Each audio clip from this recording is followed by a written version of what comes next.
Good morning. Welcome to the Community Voice. I'm Steve Gradick, your host. Delighted to have you with us on this beautiful Monday. No snow.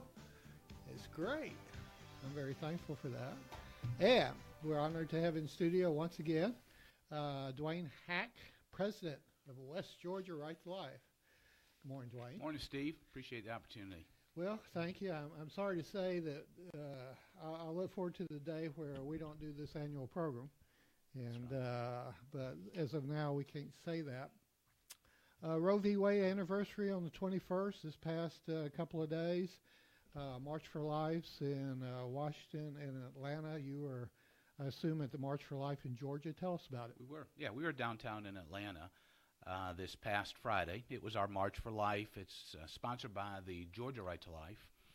And I have to admit, this is probably the largest crowd we've had there since I've been going. I've been going there some 15 years or so. I think the weather was absolutely perfect for the march. They don't have any official numbers, but just in looking at some of the information we received from Georgia Right to Life, there were several thousand that were there. Who were some of your speakers? We had we have state representatives, state senators that were there as well, and then James Merritt, who was I don't know if he's still pastoring, but he was pastor up. He was Southern Baptist Convention president for several years, and he spoke as well. Brought a dynamic speech, pro-life speech. Got the individuals there involved, and it was a really great speech. It really glorified our Lord. I want to start out because I think over the years that we've been doing this program, the term personhood has emerged, and personhood tends to, at least for me, to clarify the issue in a big way. And if you would, just kind of tell us why that is. And I know that's something very much important to the Georgia Right to Life, which separates Georgia Right to Life in part from other pro-life organizations. So tell us a little something about personhood, why it is, and why it is so important in the pro-life movement. Well, it is, and Georgia was one of the first states that really got on the bandwagon of personhood in calling the baby in the womb a person, and has since jettisoned that thought process and put it into a personhood alliance, I believe is the official name. It's headed by Dan Becker. Dan used to be president of Georgia Right to Life, and I think it goes down to this common denominator, and I've written some information down talking about personhood, why it's important, because I think if you can ever get to that point of calling the baby in the womb a person, then at that point, Steve, you can go ahead and tie it into the 14th Amendment of our Constitution. And what that really says is it says, nor shall any state deprive any person of life, liberty, or property without due process of law, nor deny to any person within its jurisdiction the equal protection of the laws. And so what it does, it basically makes a common denominator that if that baby could ever be called a person in the womb, then all of a sudden it has protective rights from our Constitution. And even during the Roe v. Wade decision of '73, you had Judge Blackmun, who was for the law. He was one of the voters for the Roe v. Wade decision. But here's what he came back and said, even after in his writings. He said, if Roe v. Wade decision, Justice Blackmun wrote, if the suggestion of personhood of the preborn is established, the abortion rights case, of course, collapses. For the fetus's right to life is then guaranteed specifically by the 14th Amendment. And so you see, that's the common denominator. I think that's that golden thread that the pro-life movement is looking for now, is getting to the point where we could call that babe in the womb a person and have it with some legal jurisdictions, and now we can put teeth into the law. And then when we talk about civil rights and human rights, it becomes even more transparent. Absolutely. You go back to the days of the civil rights movement, and that those individuals, if they were laid out as persons, again, would have those rights under that 14th Amendment. And I find it somewhat ironic because after the March for Life in Washington, there was the Women's March, second annual Women's March. But obviously these babies that are being aborted, half or a little more than half are women. And then you think about the forced abortion policies in Asia that are gender selective. What more women's rights movement do you need then to protect the women in the womb? Yeah, I mean, it's kind of an oxymoron. They want, this is my body, this is my choice, but yet we're trying to protect that choice within the womb. And so you kind of speak with two different movements. So, it's interesting. I pulled something up off the internet yesterday, and it says, which one of these are not protected by law? And it shows the sea turtle, and there's a $100,000 fine and 1 year in prison. There's the bald eagle, which is $250,000 fine and 2 years. But that the human being, the baby in the womb, no years, no fine. Our guest this morning is Duane Hack, president of West Georgia Right to Life. We're going to be back with more with Duane, and you can call us at 678-601-TALK or find us on Facebook Live at the News Talk 1330 Facebook page, and we'll welcome your comments after this word first from Tanner Health System. At Tanner, we're advancing health throughout West Georgia and East Alabama because we know that exceptional care isn't based on how many patients we serve, but how well we serve them. That's why we're focused on quality, delivering the best possible care for our patients. It's why we're expanding our clinical services and building new facilities to serve our growing community. And it's why we're looking beyond our hospitals and medical practices to develop sustainable wellness and preventive health programs in our region. What makes a hospital great has changed. It's not how many beds we have. It's how well we care for the neighbors who need them. Delivering the right care to every patient, every time, is how Tanner is advancing health with medicine beyond measure. Learn more at tanner.org or find a physician on our medical staff by calling 770-214-CARE.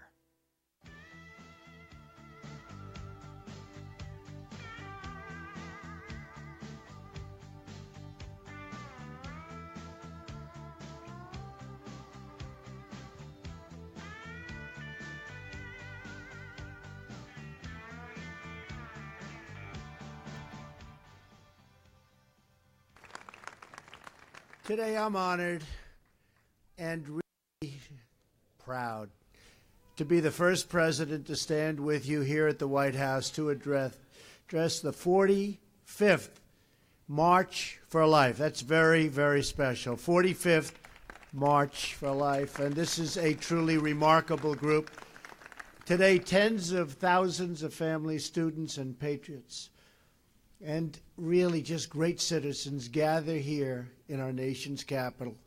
You come from many backgrounds, many places, but you all come for one beautiful cause: to build a society where life is celebrated, protected, and cherished. The March for Life is a movement born out of love. You love your families, you love your neighbors, you love our nation, and you love every child, born and unborn, because you believe that every life is sacred, that every child is a precious gift from God. Let me read from your last month's newsletter, and then I'll get you to comment on it. President Trump removes funding to UNICEF for abortions. The U.S. State Department announced that it would defund the United Nations Population Fund because of its support for forced abortion and sterilization in China. UNFPA is an entity that has lost funding under several U.S. presidencies. It lost funding under President Bush, regained funding under President Obama, and has now lost it again under President Trump. The move ends $32.5 million in funds for the 2017 fiscal year. Money instead will go to the State Department's Global Health Programs Fund. Those monies are used by the U.S. Agency for International Development to support family planning and maternal and reproductive health. UNFPA immediately denied any wrongdoing in China. And then we have pro-life activists say that this is disagree, and they say, quote, "This is a pretty nasty agency, which is the number one purveyor for the UN of promoting abortion around the world," said Austin Ruse, president of CFAM, Center for Family and Human Rights, which monitors UN activities. They quote, "They are one of the most wicked agencies at the UN. UNFPA poisoned the whole UN system with reproductive rights, and then includes UNICEF." That was in your newsletter. So, sounds like a good move from a pro-life perspective. Yeah, it was a good move for pro-life. Those funds were being earmarked to specific areas who are using those for abortions for basic controlling of humanity. And the day that Trump was elected president, or not elected, but he was placed into as a president back last year, he also defunded the Mexico policy. And I think we've talked about that before. That was $523 million that was used during a past administration to be sent to individual countries in their efforts to reduce population growth. It would be used as a Planned Parenthood type function.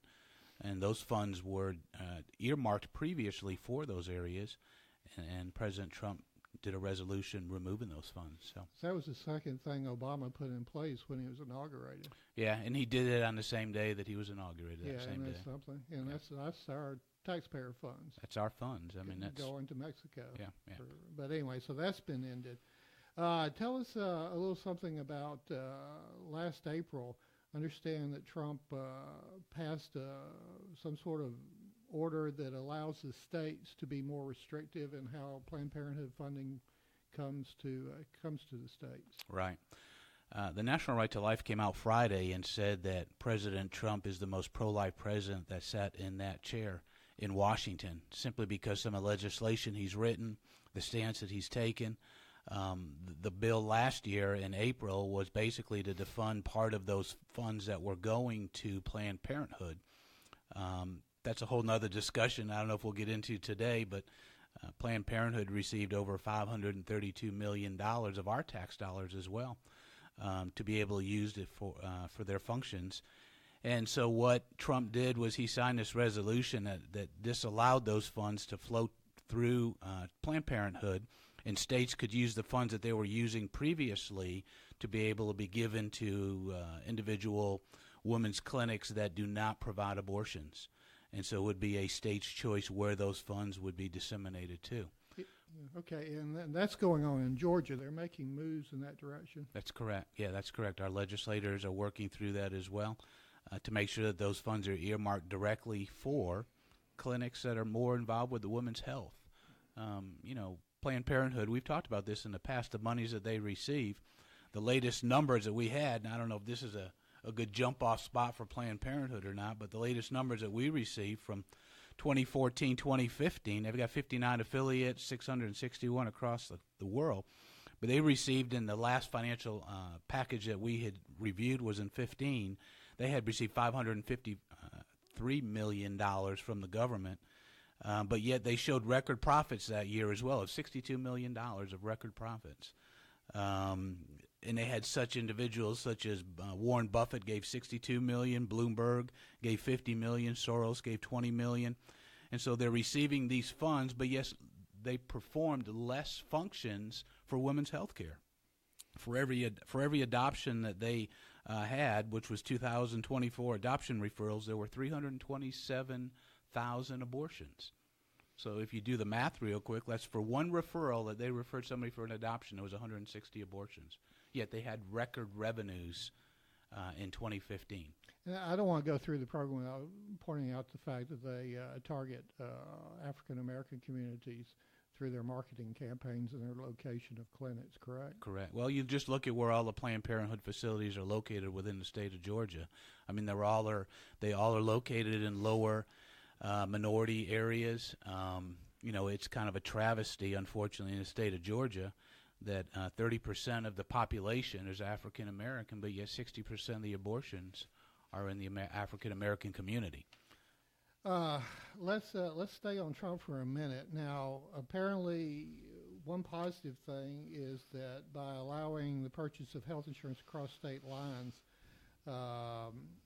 that is a pro-life victory in the sense that under Obamacare, certain stated changes would only allow you to purchase from providers that were funding abortions, correct? Correct.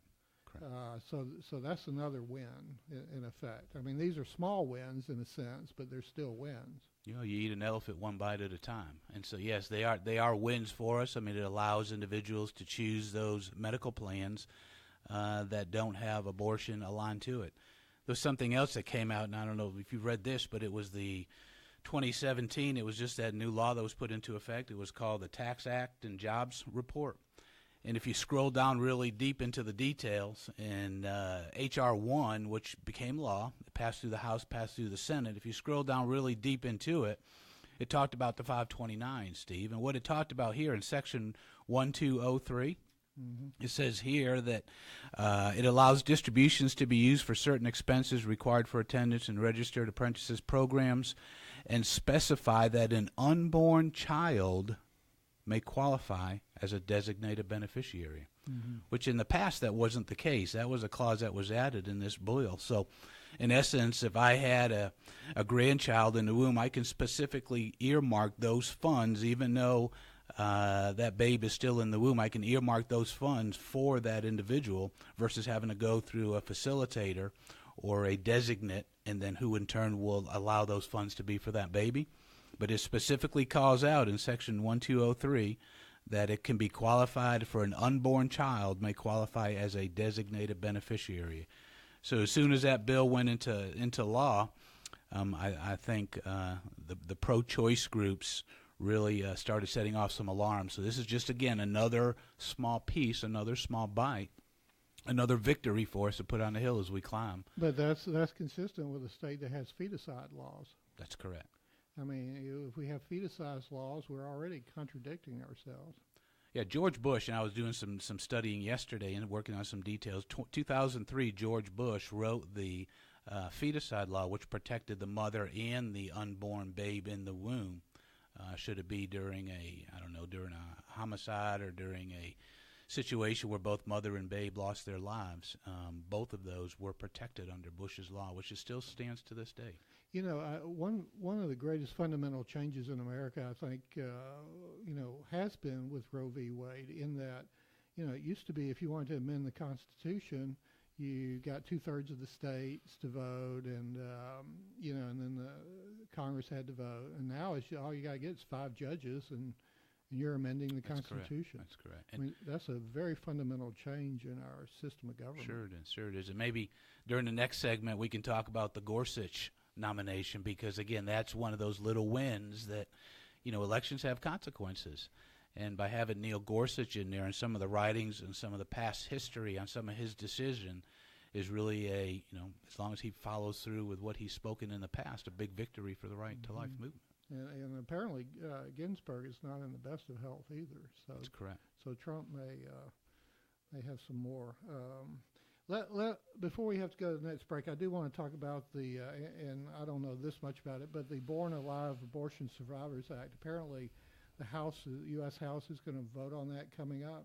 Is that correct? I think the House has already voted on it and approved it, and now Okay. it's got to go to the Senate. And, in the Senate's always a sticky wicket when it comes to getting votes through the Senate, because it's such a close vote count. We're seeing that today. Yeah. What does that legislation do? Well, I have not gone into the deep details on it. I just know that if there was a baby that was born out of a botched abortion, that baby could have been aborted. Mm-hmm. And so looking through the information I looked at yesterday in some studies, what the House said is that baby could not be aborted, and they approved that in the House, and now it's going to the Senate to be reviewed. So basically, if the baby's born alive, they can't just put the baby aside and let the baby die. That's they correct. have to provide medical care to that child to keep it alive. Right. And if you remember back in Chicago during the last presidency's administration, there was a scenario that came up like that, and it never did surface until there was a private investigator that went in and looked at it and saw that the baby was placed after an abortion. It was still alive, and they forced the baby to die and not try to give it medical attention to be able to You live. talking about Gosnell or who you? No, Gosnell was that Kansas City situation that happened for late-term abortions, but this was one in Chicago that happened. Yeah, okay. Very good. All right, well, we're going to take our next break. You're welcome to join us, 678-601-TALK, or on our Facebook Live with Duane Hack, President of Georgia Right to Life. But first, this word from Tanner. At Tanner, we're advancing health throughout West Georgia and East Alabama. Because we know that exceptional care isn't based on how many patients we serve, but how well we serve them. That's why we're focused on quality, delivering the best possible care for our patients. It's why we're expanding our clinical services and building new facilities to serve our growing community. And it's why we're looking beyond our hospitals and medical practices to develop sustainable wellness and preventive health programs in our region. What makes a hospital great has changed. It's not how many beds we have. It's how well we care for the neighbors who need them. Delivering the right care to every patient, every time, is how Tanner is advancing health with medicine beyond measure. Learn more at tanner.org or find a physician on our medical staff by calling 770-214-CARE.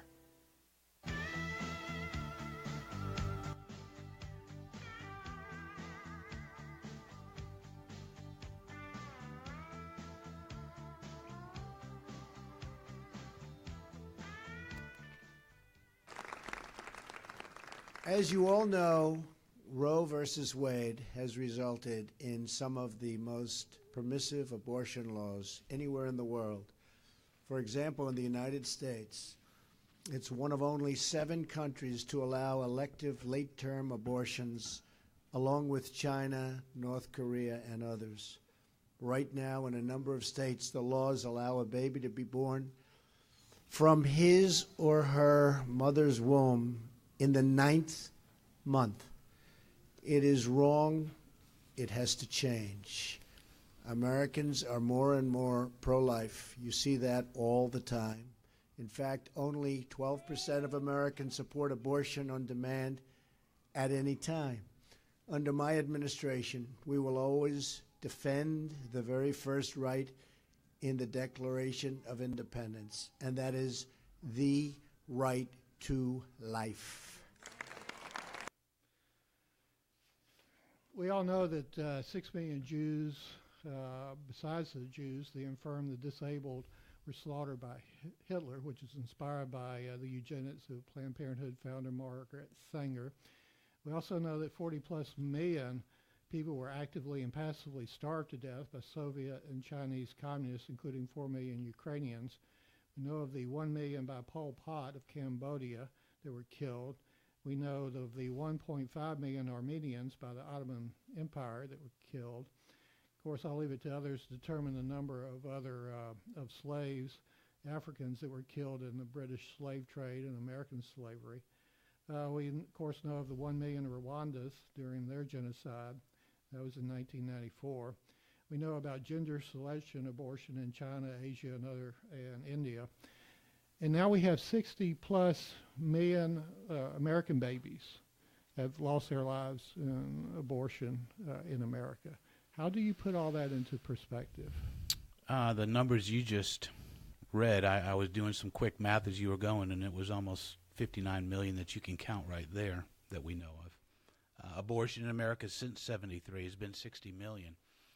And I don't know if you can really put a financial dollar on it. I mean, there's a lot of ramifications over 60 million, Steve. I mean, one is the financial dollars. How many dollars did we lose because of Social Security? How many people had we lost during that time that could have been a cure for cancer? How many other folks could have taken over your position as owner of Grata Communications? I mean, just the whole ramifications of that. What I do when I go into churches or Sunday school classes and talk about the right to life and what we do in West Georgia, I always kind of use a map to help them understand 60 million.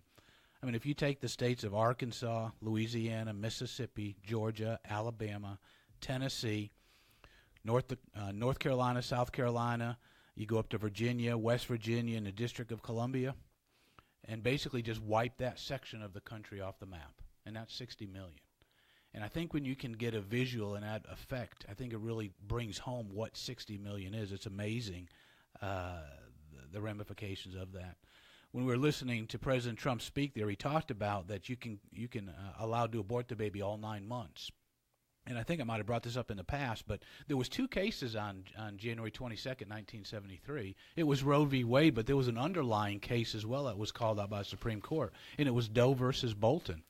And who Doe was is she was an individual that had her case moved through the federal system into the Supreme Court. And Bolton was the Attorney General for the state of Georgia. And Georgia had a very strict abortion law during that time. They said, no, you cannot have an abortion after 20 weeks. And it bubbled up all the way to the Supreme Court. The Supreme Court decided that day, January 22nd, 73, that yes, you can have an abortion all 9 months of pregnancy. So it was a Georgia case that came out, and when President Trump mentioned that's a true fact. You can, up to this day, have an abortion up to 9 months in some areas. Shifting gears a little bit, I confess I've laughed as much as any with all the millennial videos that are out there. The millennial generation, I find it quite amazing. But there's one thing unusual about the millennial generation in that apparently they are more and more pro-life than the previous generations. Yeah, and we see that too. Now, again, the highest percentage of abortions occur between individuals the ages of 19 and 25 or 26. But we're starting to see some kind of a groundswell with millennials. And I think part of that is, Steve, think back to when we were growing up, our generation. You didn't have things like ultrasound and three-dimensional viewings. I do some volunteer work at the PRC here in Carrollton as well. And for an individual to be able to see an ultrasound and see the baby kicking and the technology that we have today and see that baby in the womb three-dimensionally, it brings a whole different view, a whole different connotation to what really that is anymore. How can you call it a set of cells? I mean, it's got 46 chromosomes, 23 from the male, 23 from the female. It's a live human being. So I think millennials are starting to shift gears for us and are getting more into the pro-life movement. This past Friday, of the crowds that were there, I would say 60 to 70% of them were individuals who were in that millennial age group. I don't want to leave the program without talking about, the sanctity of life is not just in the womb, it's also at the end of life. And I think Georgia Right to Life is very clear that they believe that life is from conception to natural death. How explain to us how it is related, the abortion on demand in the womb, and yet what we see in California, Oregon, and Washington, assisted suicide. Well, you said it in your statement, the sanctity of life. All life is important, not just through conception in the womb, but also end of life as well. And we're seeing, again, the negative side of that is you become in more and more states are looking at assisted suicide, euthanasia, and all those areas as well. A bright spot for us is having Neil Gorsuch on the Supreme Court. In his book in 2006, this is what he said in talking about what you just mentioned. It said the future of assisted suicide and euthanasia. And Neil Gorsuch argued against assisted suicide and euthanasia. He said human life is fundamentally and inherently valuable, and that the intentional taking of life by a private person or institution is always wrong. And so it is wrong. I mean, it's wrong morally, but it's also wrong biblically. We were created unto good works, the Scripture says, and you see Jeremiah and Genesis, all these verses of Scripture that earmark how life is important. As God created. And it goes back to our Constitution, an inalienable right. Quickly, Justin Richards on Facebook says, Duane, thank you for being a voice, and Steve, thank you for having Duane on this morning. How do they get in touch with you if they'd like more information? Absolutely. It's wgrtl.org. That's westgeorgiarighttolife.org. We have a website set up. Here's my cell number. Give me a call. Send me a text. I'd be glad to talk to you at 770-312-4160. And that's westgeorgiarighttolife.org. We're Facebook. We tweet. We're almost in the 21st century, Steve. All right. Thank you for listening to the Community Voice, brought to you by Tanner Health System on WLBB Carrollton.